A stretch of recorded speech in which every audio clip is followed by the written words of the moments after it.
अस्सलाम वालेकुम नाजरीन, उम्मीद करती हूँ कि आप सब खैरियत से होंगे। अगर मेरे चैनल पर नए हैं तो प्लीज़ मेरे चैनल डॉक्टर अनम को सब्सक्राइब कर दें और साथ लगे बेल आइकन को भी दबा दें ताकि मेरी हर आने वाली वीडियो बआसानी आप तक पहुँच सके।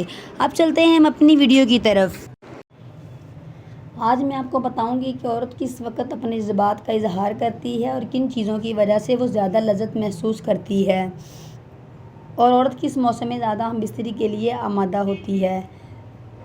यह हर इंसान को मालूम होता है कि जिनकी शादी हो चुकी है कि औरत के साथ हम बिस्तरी करने के लिए कौन सा मौसम ज़्यादा फ़ायदेमंद होता है। अगर जिन लोगों को नहीं मालूम तो मैं बताती चलूँ कि बिस्तरी के लिए सर्दियों का मौसम ज़्यादा फ़ायदेमंद होता है। इस दौरान मर्द को भी गरमाइश की ज़रूरत होती है और मर्द अपनी गरमाइश को पूरा करने के लिए औरत के साथ हम बिस्तरी करता है। इस दौरान जब मर्द अपनी कुव्वत लगाता है तो आहिस्ता आहिस्ता इनके जिस्म में एनर्जी बढ़ती जाती है और सर्दी में मर्द को गर्मी महसूस होना शुरू हो जाती है और मर्द और औरत के लिए अंदर का मादा भी गर्म होना शुरू हो जाता है। इस दौरान मर्द और औरत इस काम से खूब लुत्फ़ अंदोज़ होते हैं और खूब मज़े लेते हैं। अगर आपको मेरी ये वीडियो अच्छी लगी हो तो प्लीज़ लाइक और सब्सक्राइब कर दें ताकि मेरी आने वाली वीडियो आप तक बआसानी पहुंच सके।